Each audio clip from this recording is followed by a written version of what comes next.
But we're joined now by Christian Lee, the reigning one lightweight world champion. First of all, tremendous performance, another first round finish against a very dangerous opponent in Timofey Nastyukhin. Congratulations. Obviously, you're back in Hawaii now. How are you feeling, champ? Well, thank you. Yeah, back home, and I'm feeling great. Just very grateful that I was able to execute the game plan, get a first round finish, and come home to my family injury free. What did the family say when you came back home? What did they talk about of your performance?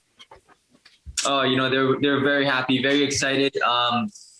But no one, because of the fact that it was pre-recorded, nobody was able to watch the fight. So actually, my whole family, myself, my wife, we haven't seen the footage yet. But everyone's coming over to my house today, and we're going to play the fights. Great.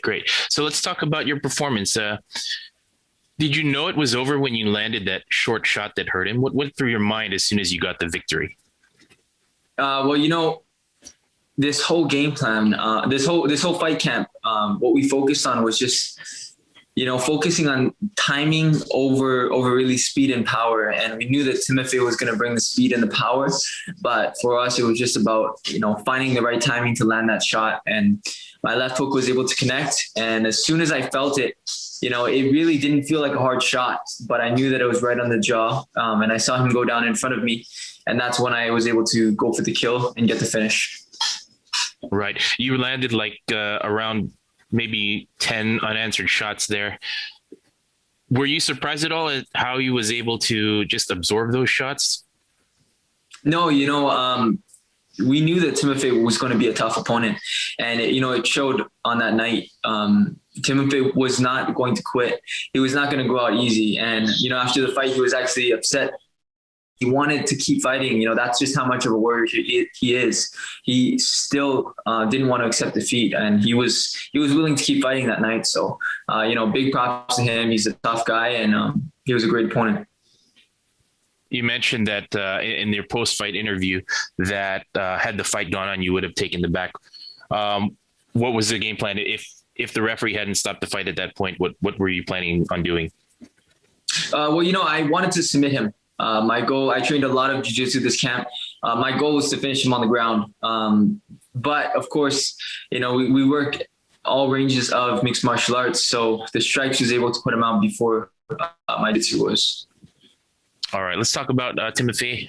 Did anything surprise you about him in there? Was there anything that he did that you didn't exactly prepare for? No, we had a lot of great preparation ahead of this camp.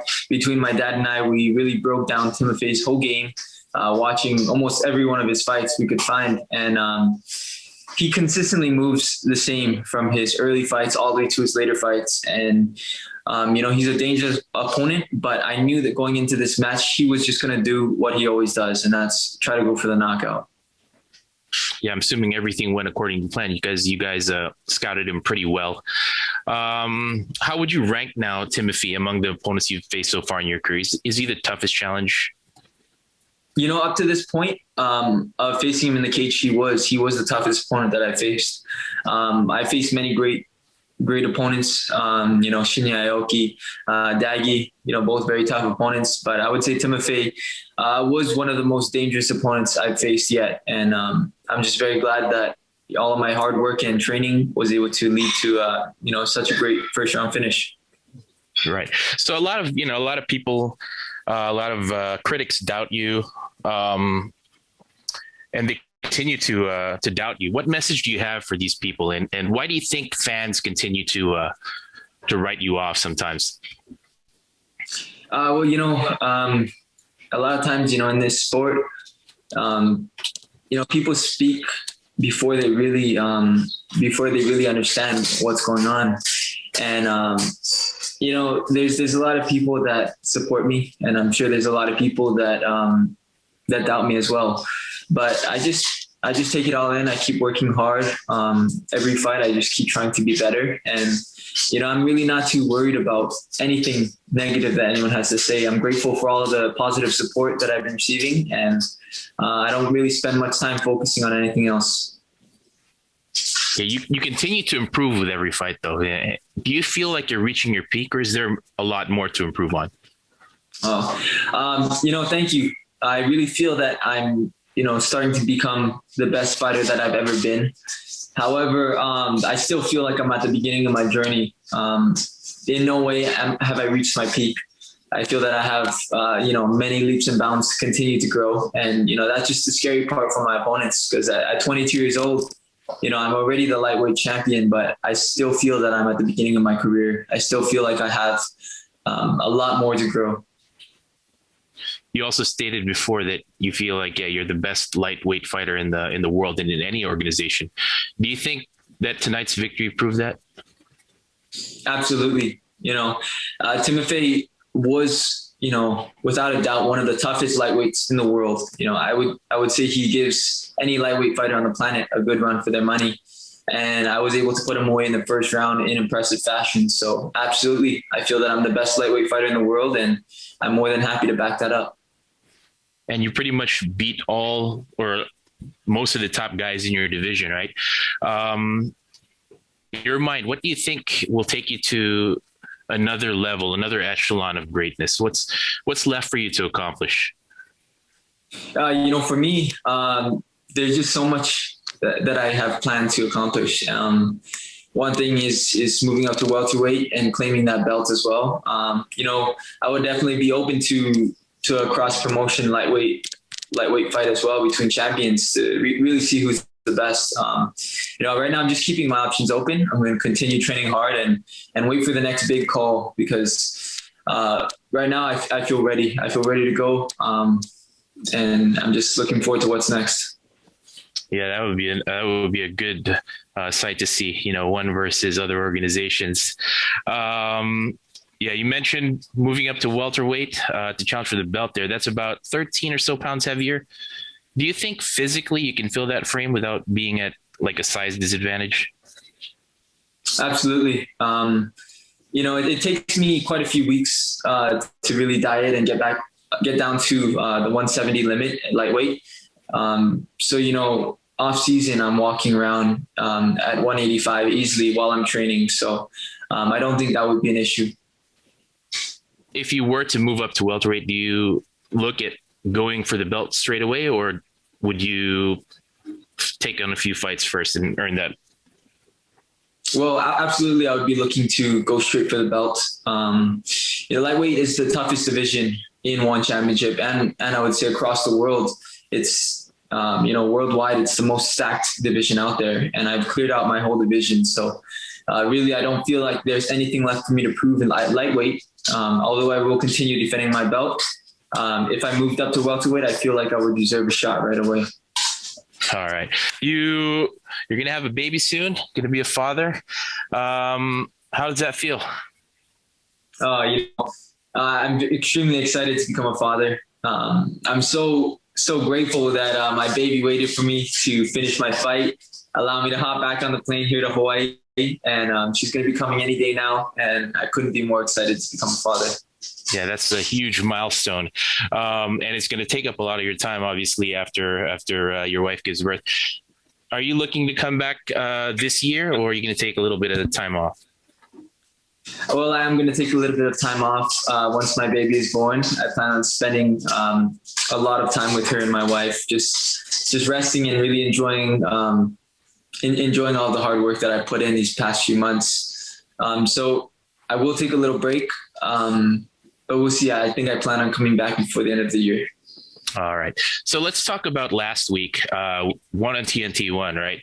There was a pretty controversial fight there, which was the Eddie Alvarez versus Yuri Lapicas, right?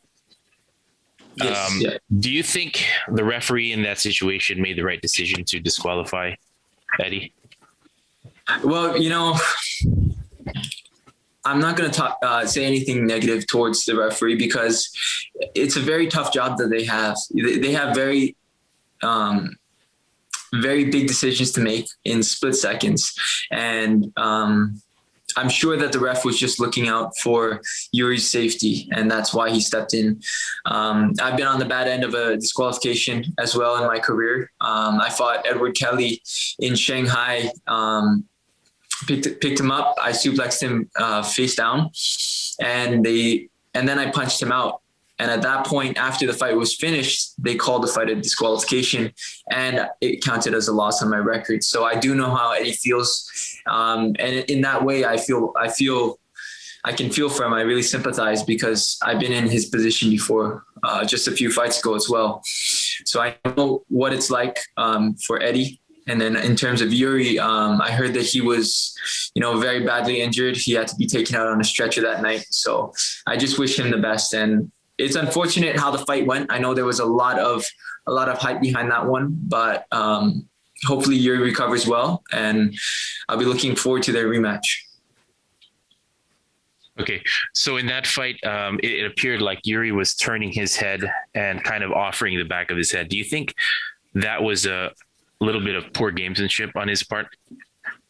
Well, there's two types of fighters. There's the fighter that goes in there and treats it like it's life or death. And there's the fighter that goes in there and will play the rules. I don't feel like Yuri was wanting to get hit in the back of the head, but I do feel like it was similar to, when a fighter puts their hand on the ground to avoid being kicked in the head. I feel like it was similar to playing the rules in that sense, where he turned his head because he wasn't in a position to defend himself. So he wanted to use the rules to protect himself in that situation. Eddie didn't see that his head was turned like that. So when he hit him, Yuri ended up getting hit in the back of the head. So, okay. I can see why Yuri turned his head, but at the same time, he wasn't intelligently defending himself. Right. So in that situation, Eddie had the legs triangled. He was in a pretty dominant position. What do you think Eddie should have done in that situation instead of, doing what he did? Eddie had him in a great position.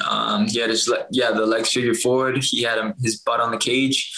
I think that Eddie could have easily just, brought him straight to his back, sucked him out, and then worked his ground and pound from there with his face in front of him, without having to worry about illegal blows to the back of the head. So I'm sure that the next time around, Eddie will change his game plan to that. Okay, so we talked about you finishing or basically taking care of the top 4 fighters in your division, and you're literally lining them up one by one. Who do you feel is the next person who deserves a shot at your one lightweight world title? Well, the thing is right now, there's no one next in line. I did go down the line. I knocked off number 1, 2, 3, and 4 of the top 5 contenders in my division. So right now there's no one.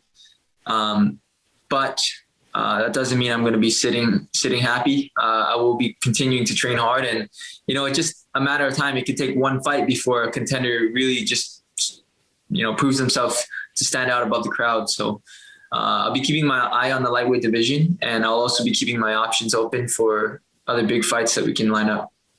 Eddie Alvarez is still really intent on earning a title shot. Is Eddie still somebody you want to fight? Do you feel like he's someone that you need to fight? I don't feel like I need to fight Eddie. I'm very happy with where I'm at in my position in one championship right now. The guy that I just knocked out in one round, knocked out Eddie in one round. So, if the fight never happens, we know how that would have went down. But I do feel that Eddie and I will line up in the near future.